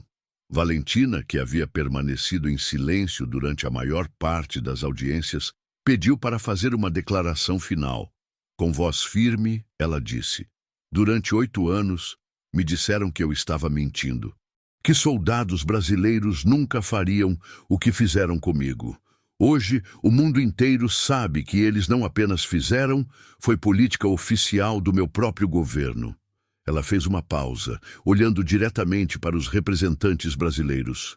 "Espero que nenhuma outra mulher indígena tenha que passar por isso para que a verdade seja reconhecida." A verdade estava finalmente à vista de todos. Mas seria suficiente para garantir que crimes como estes nunca mais acontecessem? Essa resposta viria com a sentença da Corte e com as ações subsequentes do Estado brasileiro. 30 de agosto de 2011. Um ano após a histórica sentença da Corte Interamericana, uma ligação telefônica mudaria para sempre a percepção do caso Valentina da Silva Kaiowá. Eram 11h37 da manhã, quando o telefone de Abelardo Gomes tocou em seu escritório em Dourados. Do outro lado da linha, uma voz trêmula, carregada de anos de culpa e medo. "Eu sou o sargento Miguel Ângelo Ramos. Eu estive lá. Eu vi tudo." Abelardo sentiu o coração disparar. Depois de 9 anos, finalmente um dos perpetradores estava quebrando o silêncio. Mas por que agora? Por que depois de tanto tempo? A resposta veio nas horas seguintes, durante uma conversa sigilosa em um café discreto na periferia da cidade. Ramos, hoje com 43 anos, cabelos grisalhos e mãos que tremiam constantemente, parecia ter envelhecido décadas desde 2002. "Não consigo mais dormir", confessou ele, evitando olhar diretamente para Abelardo. "Toda noite escuto ela gritando. Escuto a bebê chorando. Isso está me matando por dentro." O ex-sargento havia sido um dos 8 soldados presentes na trilha naquele dia de fevereiro. Não havia participado diretamente do ataque. Estava de vigia. Mas havia sido forçado a assistir tudo em silêncio. "O coronel Salles nos disse que era um exercício de interrogatório", relatou Ramos, sua voz quase inaudível. "Disse que a Índia tinha informações sobre invasores, que precisávamos quebrar sua resistência para proteger a pátria." Mas conforme os minutos passavam naquela tarde de 2002, Ramos percebeu que não se tratava de interrogação. Era tortura pura e simples. Violência sádica disfarçada de operação militar. "Quando tentei intervir, o tenente Moraes apontou a arma para mim", lembrou ele. "Disse que quem não estava com a operação estava contra o exército, que traidores da pátria mereciam o mesmo destino da invasora." Invasora. Como uma jovem mãe de 17 anos, carregando uma bebê e indo ao rio, havia se tornado invasora na mente distorcida de soldados treinados para ver inimigos onde existiam apenas vítimas. A confissão de Ramos revelou detalhes que nem mesmo as investigações mais detalhadas haviam descoberto. O ataque contra Valentina não havia sido isolado. Era parte de uma operação de campo para testar técnicas de interrogatório que soldados haviam aprendido em treinamento especial. "Eles escolheram ela porque era perfeita para o exercício", explicou o ex-sargento, as lágrimas finalmente começando a correr por seu rosto. Jovem, indígena, isolada, sem proteção. Para eles, ela era apenas material de treino. Material de treino. Como se Valentina fosse um boneco de teste em vez de um ser humano com direitos, sonhos, dignidade. Ramos revelou ainda que outros soldados também estavam sendo atormentados pela culpa. 3 haviam desenvolvido problemas graves de alcoolismo. 2 haviam tentado suicídio. 1 havia desertado e desaparecido completamente. "Nos disseram que éramos heróis defendendo o Brasil", murmurou ele. "Mas o que fizemos naquele dia, isso não foi heroísmo, foi covardia da pior espécie." Mas talvez a revelação mais perturbadora tenha sido sobre o que aconteceu após o crime. Soldados não apenas receberam ordens para permanecer em silêncio, foram ativamente recompensados por sua discrição. Uma semana depois, todos os envolvidos receberam promoções ou transferências para bases melhores, confessou Ramos. O coronel disse que era reconhecimento por serviços especiais à pátria. Serviços especiais à pátria. Eufemismo militar para crimes de guerra contra cidadãos brasileiros. A confissão de Ramos também expôs a extensão do encobrimento institucional. Não foram apenas comandantes locais que sabiam do crime. Informações chegaram até o alto comando militar em Brasília. O general Aguiar ligou pessoalmente para o quartel 3 dias depois, revelou o ex-sargento. Não para investigar, para parabenizar pela operação bem-sucedida e garantir que não houvesse vazamentos. Parabenizar pela operação bem-sucedida. Como a tortura de uma jovem mulher indígena poderia ser considerada bem-sucedida por generais brasileiros. Mas a confissão mais dolorosa veio quando Ramos descreveu os momentos finais do ataque. Enquanto soldados se preparavam para partir, deixando Valentina machucada no chão, ela murmurou algo que o assombrava há 9 anos. Ela disse: "Por favor, não machuquem minha filha, ela é inocente", recordou ele, soluçando abertamente. Mesmo depois de tudo que fizemos com ela, sua única preocupação era proteger a bebê. Isso me persegue desde então. A confissão de Ramos trouxe justiça emocional para Valentina e sua família, mas também revelou a profundidade do trauma coletivo entre os próprios perpetradores. Soldados treinados para defender a pátria haviam sido transformados em instrumentos de terror contra seu próprio povo. O rescaldo da sentença internacional também começou a se manifestar de formas inesperadas. Outras mulheres indígenas, inspiradas pela coragem de Valentina, começaram a denunciar crimes similares que haviam sofrido em silêncio por anos. Maria Helena Santos, da comunidade terena, revelou ter sido atacada por soldados em 2003. Carmen Jiménez, Cadivel, descreveu experiência similar em 2004. Ana Rosa Fernandes, também Guarani Caiová, finalmente falou sobre o que havia acontecido com ela em 2005.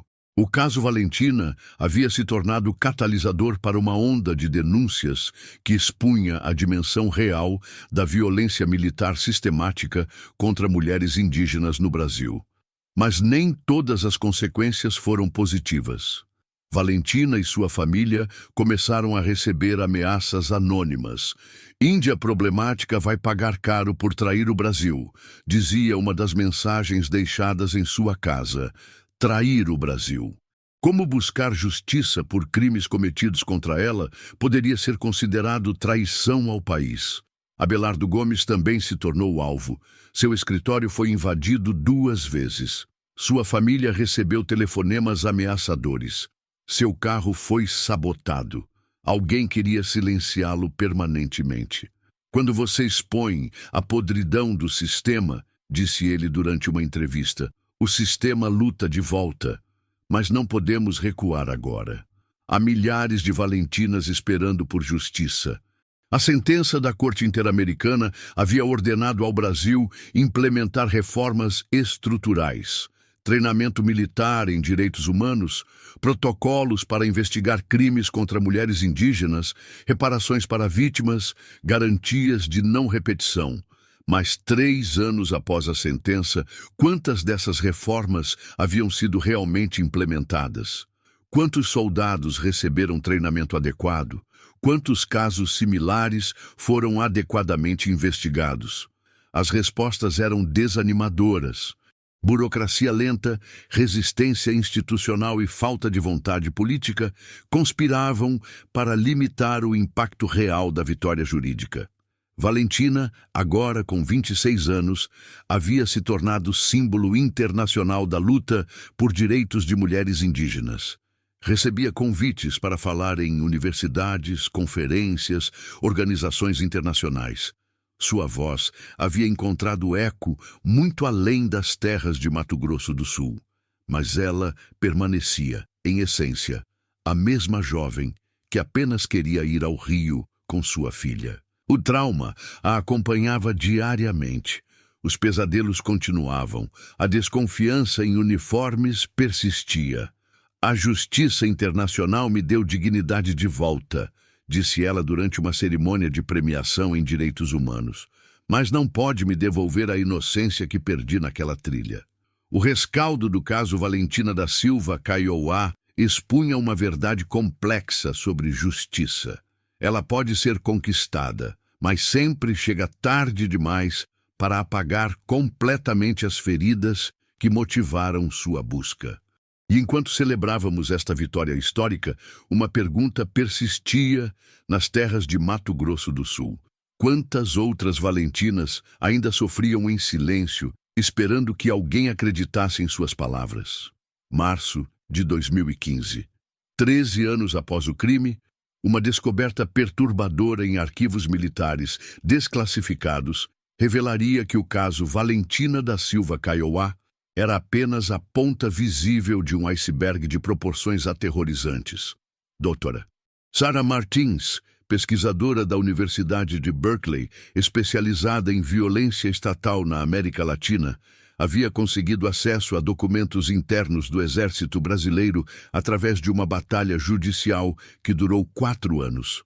O que ela encontrou desafiava qualquer concepção civilizada sobre o papel das Forças Armadas em uma democracia. Programa de Pacificação Integral, fase 3ª. Controle de populações resistentes através de pressão psicológica direcionada. O título burocrático ocultava uma realidade monstruosa.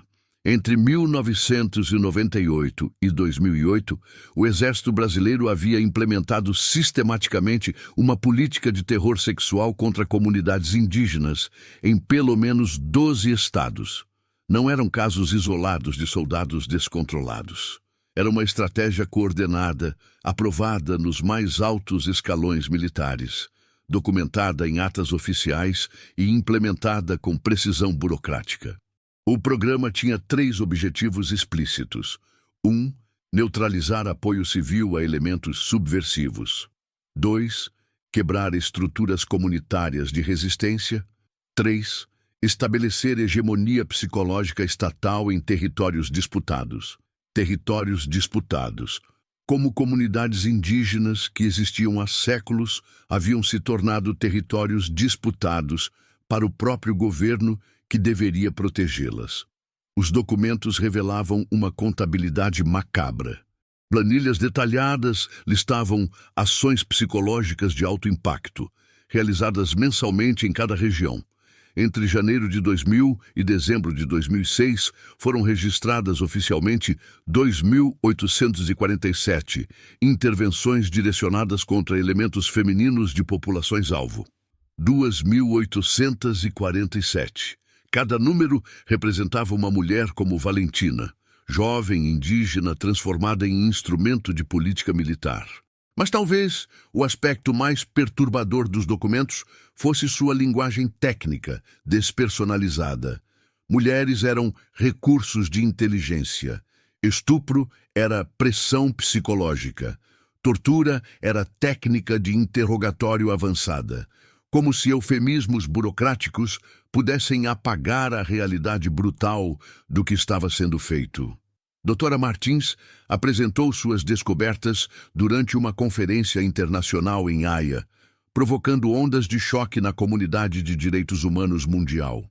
O Brasil implementou uma política sistemática de violência sexual como arma de guerra contra seus próprios cidadãos, declarou ela.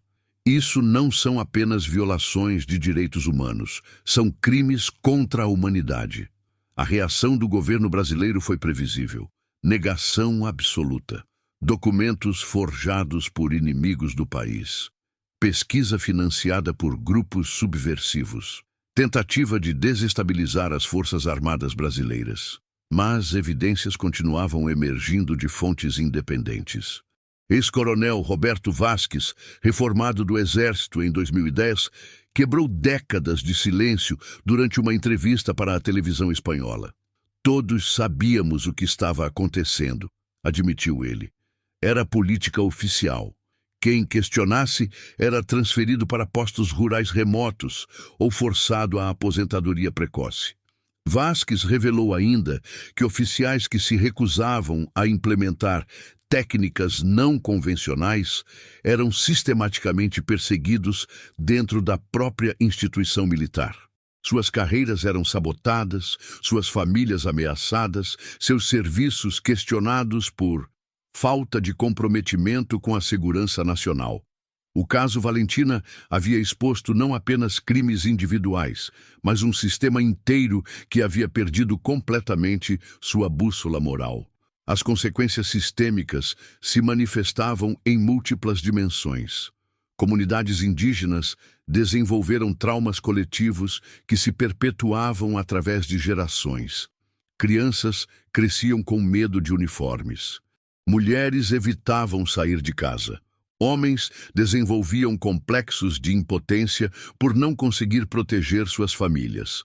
Doutora Ana Luísa Guerreiro, antropóloga especializada em culturas Guarani-Kaiowá, documentou como a violência militar havia alterado fundamentalmente estruturas sociais tradicionais. Sociedades indígenas são baseadas em confiança comunitária e harmonia social, explicou ela. Quando essa confiança é sistematicamente quebrada por violência externa, toda a estrutura social se desintegra. As consequências eram visíveis em estatísticas alarmantes. A taxa de suicídio entre jovens mulheres indígenas em Mato Grosso do Sul havia aumentado 340% entre 2002 e 2012. O consumo de álcool em comunidades rurais crescera exponencialmente. A migração forçada para centros urbanos se acelerara dramaticamente. Eles conseguiram o que queriam, disse Dona Rosa durante uma entrevista em 2016. Quebraram nossas comunidades. Agora somos um povo disperso, traumatizado, desconfiado. Mas as consequências também se manifestaram dentro das próprias Forças Armadas. Soldados que participaram de operações especiais desenvolveram problemas psicológicos severos. A taxa de divórcio entre militares que serviram em Mato Grosso do Sul era 3 vezes maior que a média nacional. Problemas de alcoolismo, violência doméstica e suicídio assombravam ex-combatentes. Dr. Francisco Lopes, psiquiatra militar, estudou o fenômeno por anos. Quando você treina soldados para cometer atrocidades, não consegue simplesmente desligar essa programação, observou ele. A violência se torna parte de sua identidade. Ela vaza para todas as áreas de suas vidas. O programa também havia contaminado outras instituições. Promotores que colaboraram no encobrimento desenvolveram carreiras baseadas na impunidade. Juízes que arquivaram casos foram promovidos para tribunais superiores. Generais que supervisionaram operações receberam condecorações e postos de prestígio. Um sistema inteiro de recompensas foi criado em torno da capacidade de silenciar vítimas, analisou doutora Martins. A impunidade se tornou moeda de troca para avanço profissional. As implicações internacionais também eram significativas. O Brasil havia ratificado dezenas de tratados de direitos humanos, participava de organismos internacionais de proteção a mulheres, financiava programas de ajuda humanitária no exterior. Como um país poderia simultaneamente implementar políticas sistemáticas de violência sexual contra suas próprias cidadãs? Hipocrisia institucionalizada, concluiu Margaret Thompson, relatora especial da ONU sobre violência contra mulheres. O Brasil projetava imagem internacional de respeito aos direitos humanos enquanto implementava terrorismo de Estado internamente. O caso também expôs limitações dos sistemas internacionais de justiça. Embora a Corte Interamericana tivesse condenado o Brasil, suas recomendações eram largamente ignoradas. 3 anos após a sentença, nenhuma reforma militar significativa havia sido implementada. Nenhum oficial de alta patente fora responsabilizado. Nenhuma política de reparação abrangente existia para outras vítimas. A justiça internacional funciona para casos individuais, observou Abelardo Gomes, mas é inadequada para enfrentar violência sistêmica desta magnitude. Valentina, agora mãe de uma adolescente que crescera ouvindo sua história, refletia sobre o impacto de longo prazo de seu caso. Às vezes me pergunto se valeu a pena, confessou ela durante uma conversa íntima. Expus minha dor ao mundo inteiro, mas quantas outras mulheres foram poupadas? Quantas crianças cresceram em segurança por causa da minha coragem? As respostas eram complexas. O caso Valentina havia mudado leis, influenciado políticas, inspirado movimentos sociais, mas também havia revelado limitações estruturais dos sistemas de justiça para enfrentar violência estatal sistemática. Em 2018, uma nova descoberta adicionou camadas perturbadoras à história. Arquivos da CIA, desclassificados através da Lei de Liberdade de Informação, revelaram que o governo americano conhecia o programa militar brasileiro desde 2003. Não apenas conhecia, havia fornecido treinamento e equipamentos que facilitaram sua implementação. Técnicas de interrogatório avançado, ensinadas a soldados brasileiros, haviam sido desenvolvidas pelo exército americano durante operações no Iraque e Afeganistão. O Brasil estava aplicando táticas de guerra contra o terror em suas próprias comunidades indígenas. A descoberta provocou escândalo diplomático. Como os Estados Unidos, campeão autoproclamado dos direitos humanos, haviam colaborado na implementação de terrorismo sexual sistemático contra mulheres indígenas brasileiras. Interesses geopolíticos sempre superam preocupações humanitárias, disse doutora Martins durante análise posterior. O Brasil era aliado estratégico na guerra contra as drogas. Questionar seus métodos não era prioridade americana. O caso Valentina havia se tornado muito mais que busca por justiça individual. Havia exposto conexões entre violência local e políticas globais, entre impunidade doméstica e cumplicidade internacional, entre trauma pessoal e terror de Estado. Enquanto Valentina continuava sua luta por reparações adequadas, uma pergunta ecoava pelas terras de Mato Grosso do Sul.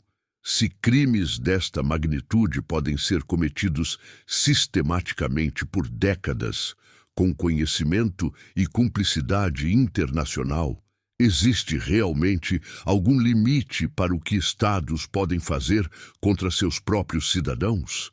A resposta permanecia perturbadoramente em aberto. 16 de fevereiro de 2022. 20 anos exatos após o crime que mudou sua vida para sempre, Valentina da Silva Kaiowá estava de pé na mesma trilha onde tudo começou. A árvore centenária ainda estava lá, suas raízes ainda mais expostas pelo tempo e pela erosão. As planícies permaneciam imutáveis, indiferentes ao drama humano que havia se desenrolado em suas terras. Mas algo fundamental havia mudado naquele lugar. O silêncio havia sido quebrado para sempre. Valentina, agora com 37 anos, havia retornado acompanhada por sua filha Esperança. A bebê de 8 meses, que testemunhou involuntariamente o crime, havia se tornado uma jovem de 20 anos, estudante de direito, decidida a continuar a luta da mãe por justiça. É estranho estar aqui, murmurou Valentina, tocando suavemente a casca da árvore. Por 20 anos tentei fugir deste lugar. Hoje percebo que nunca realmente saí daqui. Esperança segurou a mão da mãe. Ela havia crescido conhecendo cada detalhe da história, não como vergonha familiar, mas como legado de coragem e resistência. Você transformou este lugar, disse a jovem, de cenário de horror em símbolo de esperança para milhares de mulheres. Era verdade. Nas 2 décadas seguintes ao crime, o caso Valentina da Silva Kaiowá havia se tornado referência internacional para combate à impunidade militar. Dezenas de países haviam reformado suas legislações sobre violência sexual cometida por forças armadas. Centenas de vítimas encontraram coragem para denunciar crimes similares. Milhares de soldados receberam treinamento sobre direitos humanos. Mas será que isso era suficiente? Abelardo Gomes, agora com 60 anos e cabelos completamente grisalhos, observava a cena a alguns metros de distância. 2 décadas de luta haviam cobrado seu preço físico e emocional, mas também lhe trouxeram a satisfação de ter contribuído para mudanças reais no mundo. Às vezes me pergunto como seria a vida se nunca tivéssemos levado este caso adiante, disse ele, juntando-se às 2 mulheres. Se tivéssemos aceito o arquivamento, se tivéssemos permanecido em silêncio. Valentina olhou ao redor da paisagem de Mato Grosso do Sul, onde outras comunidades indígenas ainda lutavam contra a marginalização e a violência. Outras Valentinas teriam sofrido em silêncio, respondeu ela. E eu teria morrido aos poucos, carregando este peso sozinha. A conversa foi interrompida pela chegada de um grupo inesperado. Jovens ativistas de direitos humanos de várias partes do Brasil e da América Latina, que haviam viajado para marcar a data simbólica dos 20 anos do crime. Entre eles estava Maria Santos, de 25 anos, líder indígena Pataxó da Bahia. Seu caso salvou minha vida, disse ela para Valentina. Quando soldados me atacaram em 2018, eu sabia que tinha direito à justiça. Sabia que minha voz importava. Isso só foi possível porque você quebrou o silêncio primeiro. Histórias similares se repetiram durante toda a tarde. Mulheres de diferentes etnias, idades e regiões, todas conectadas pelo fio invisível da coragem que Valentina havia demonstrado 2 décadas antes. Mas nem tudo eram celebrações e homenagens. Doutora Patrícia Orozco, pesquisadora da Fundação Nacional do Índio, apresentou dados perturbadores durante uma cerimônia improvisada no local. Embora o caso Valentina tenha resultado em mudanças importantes, a violência contra mulheres indígenas no Brasil ainda é 40% superior à média nacional, revelou ela. Conquistamos marcos legais, mas a transformação social real permanece incompleta. As estatísticas eram sóbrias. Entre 2002 e 2022, pelo menos 15 mil mulheres indígenas brasileiras haviam sido vítimas de violência sexual. Apenas 3% dos casos resultaram em condenações. A impunidade, embora reduzida, continuava sendo a regra e não a exceção. O sistema ainda protege perpetradores, observou Esperança, cuja tese de graduação analisava precisamente este tema. Criamos ferramentas jurídicas, mas não mudamos mentalidades. Era uma constatação amarga, mas realista. 20 anos depois, soldados ainda cometiam crimes contra mulheres indígenas. Ainda recebiam proteção institucional. Ainda escapavam de consequências adequadas para seus atos. Valentina escutou as discussões com atenção, mas sem surpresa.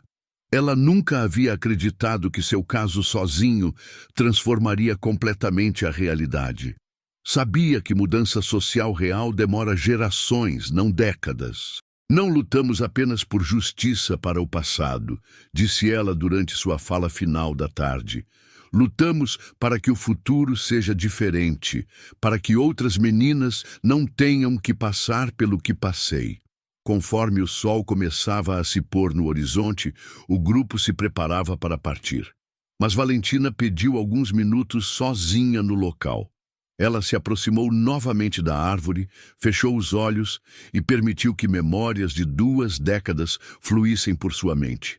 O trauma inicial, os anos de negação oficial, a luta nos tribunais, o reconhecimento internacional, as mudanças conquistadas, os desafios que permaneciam.